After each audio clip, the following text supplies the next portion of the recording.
қуантып жылатқан күн. Дәрігер қарады үнсіз, тынышты қақ бөлінді. Жаныңды жылау жеңді, сол күннен басталды мұң.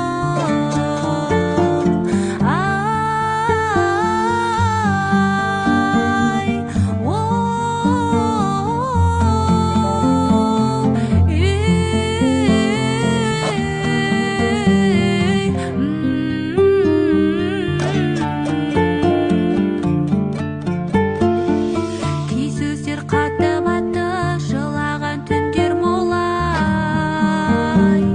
Сонда да балаң үшін қайтадан тұр